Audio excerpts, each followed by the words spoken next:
and gentlemen, the fourth inductee into the SSNA Ovens and Murray Football Netball League Hall of Fame for season 2024 from Wangaratta Rovers, Mick Wilson.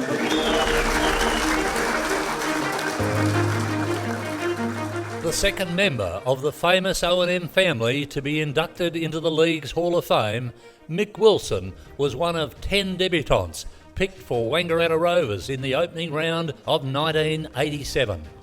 For the next 17 years, Wilson was a permanent fixture, charging off the half-back line, with the early part of his career timed to perfection.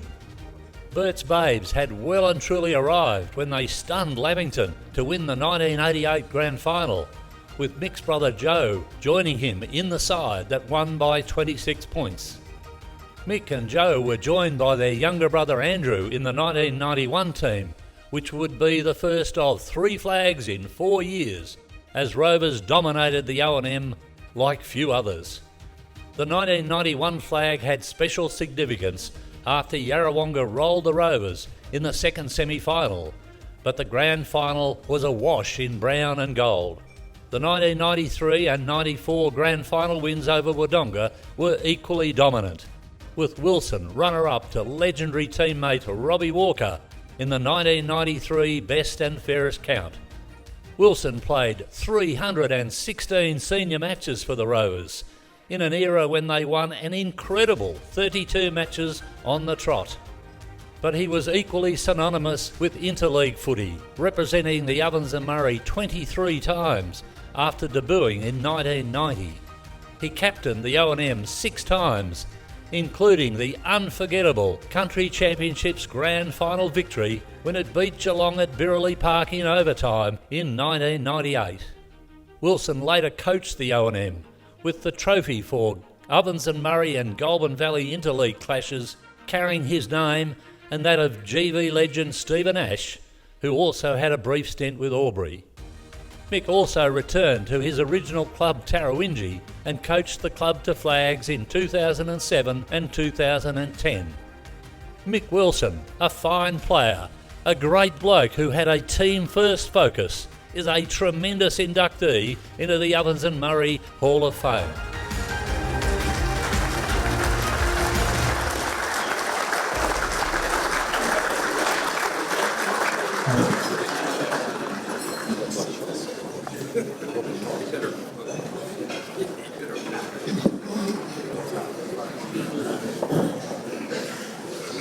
Congratulations, Mick.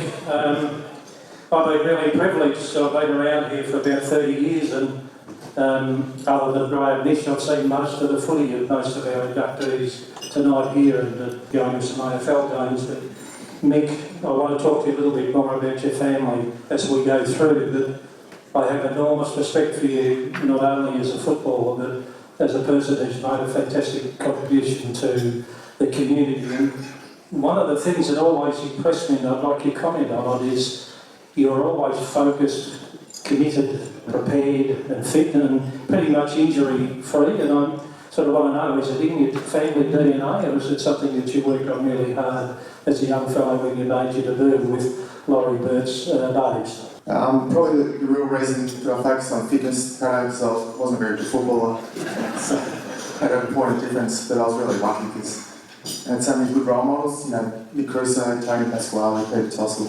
Just amazing coming in from Tarrawingi to see how hard they worked and the sacrifices that they did just to make their footy better. And it wasn't AFL, it was Ovens and Murray footy, and here's these people that are just doing all these extra training sessions and watching what they eat and not drinking, going out and things like that. It was just for a kid coming in from Tarrawingi, that was pretty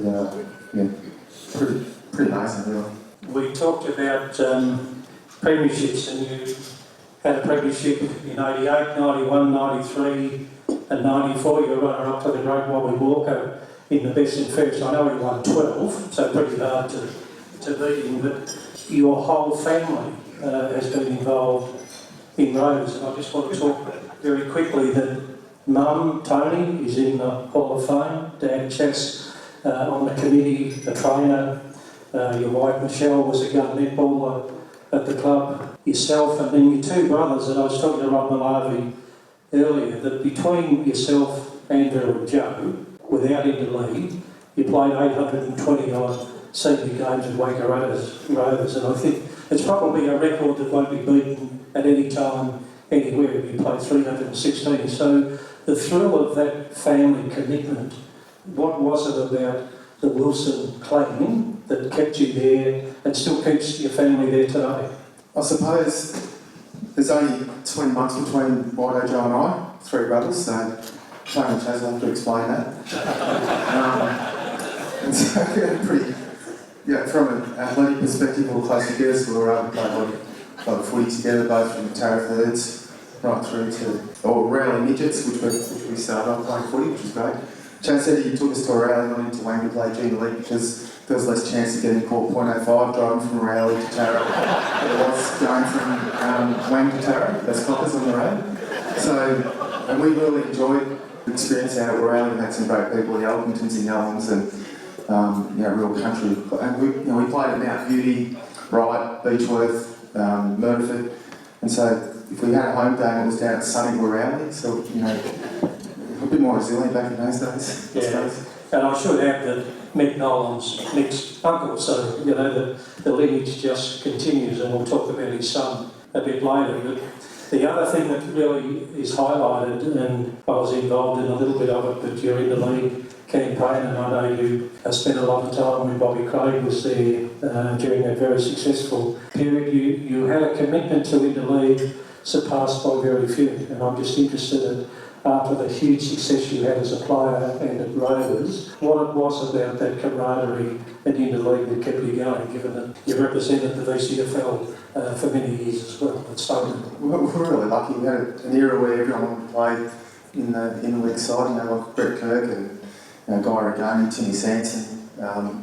Most people put their hand up to play, so for me, I wasn't really going to be good enough to play AFL. It was the best level I could play at, so I was really keen to embrace the concept and play as well as I could, and I just really enjoyed the connections and the people that were involved in league footy, and Craigie and Rod Maladi and all those people, Roddy Montgomery. You get caught up in your own little tribe at your own club, but when you get a chance to go and play in league footy, some of my best mates now from people that have played in league footy with Brad Thompson, Nick Conway, those sort of fellas, and the opportunity to play with so many good people was amazing. I want to talk to you a little bit about that because now you're employed by the AFL as a talent development manager with the Bushrangers. How do you find that the success you had at in the league level, state level, and with Rovers, how does that help you impart some knowledge to the young ones coming up with their dreams to play AFL footy? It's just changed so much. The recruiters look at so many things. It's a real science from a player that comes through your club going into AFL. The AFL recruiters don't necessarily ask too much about the way that players play the game. It's more off-field. They want to know their strength, character, and all the things that about their families and things like that from our perspective. It costs about a minimum investment from an AFL club to draft one player is about $550,000 minimum. So you can imagine how much work they put into doing their research about individual players, and I suppose we play a really small part in that role. The clubs play a bigger part, the community clubs play a bigger part than what the Murray Bushrangers ever would. And hopefully the AFL continues to recognise that. Mick, you're enormously respected at local level, community level, and now AFL level. It's been fantastic to see your son's progress at St Kilda. As a pretty good footballer yourself, how proud are you of the family of his efforts and progress already at St Kilda? Yeah, he's done okay so far, I suppose. Okay. It's interesting as a parent, Michelle still sits there and tells him to get a kick and go hard. I don't do that, but Michelle does. And we don't change. Like watching in under 12s compared to watching at Saints, you still have that parent bias, and we say go get the footy, and he tells us after getting 12 touches a game, he's playing his role, which is interesting. So I would have said that as an excuse. Chaz always asked me if I was injured if I got 12 touches a game. I can't say that. It is a privilege to be able to watch your son play at that level, and we're really grateful. And he works really hard, so he's probably deserved get to where he has so far. He's been lucky. He's had some pretty significant support along the way from the riders and his sisters. They're super competitive, and they probably, Brian and Kelsey have helped him, get to where he is. A very worthy inductee. Mick, I'll hand the microphone over to you to make your thanks, so congratulations and well done. Thanks for that.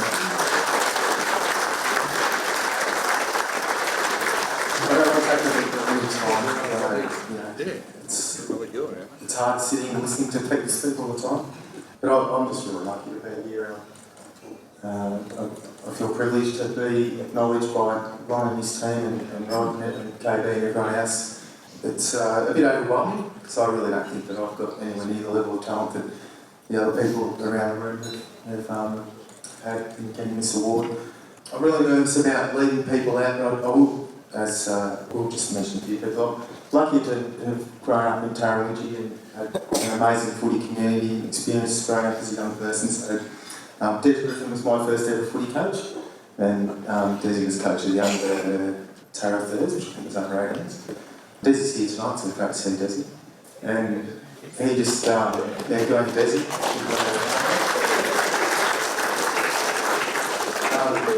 Then my next coach was Peter Byrne. He's a really high quality person. Every coach I've had along the way in footy has been amazing. So, Laurie Bird, Darryl Smith got me from Tarawinji to Wang Rogues. I went to watch my mates play at Rogues and he threw me a pair of boots and said, "You can play in a practice match." And a couple of weeks later, I found myself playing at Rogues. And at that time, I didn't know whether I was going to play at Rogues, Maggies, or hopefully Tara.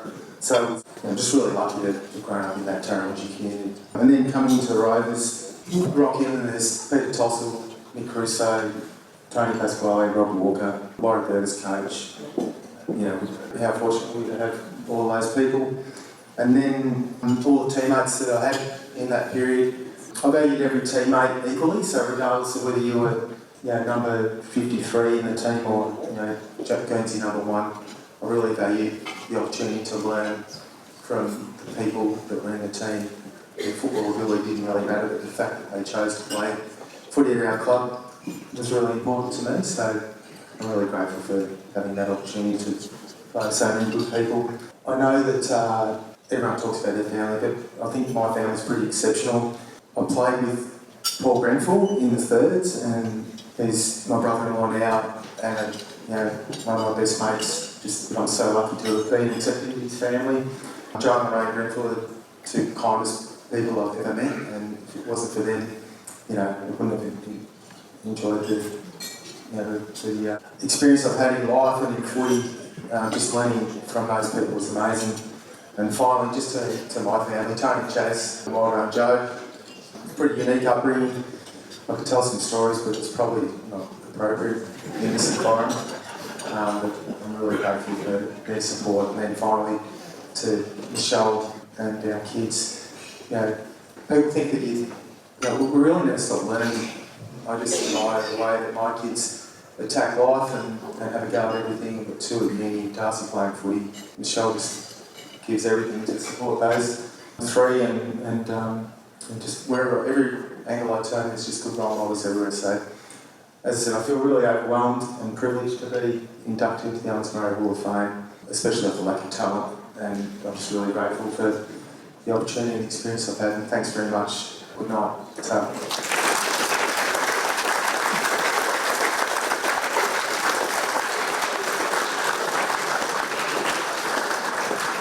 So 316 senior club games, 4 premierships, runner-up, best and fairest, life member of the Wangaratta Rovers Footy Club, life member of the O&M representative, the most in the history of the league, 23.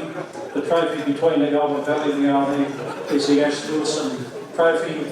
He represented the state, he coached the interleague side, and he also coached a couple of flags at Tarawinji and now still contributing through the AFL system. Mick Wilson, well done, congratulations on those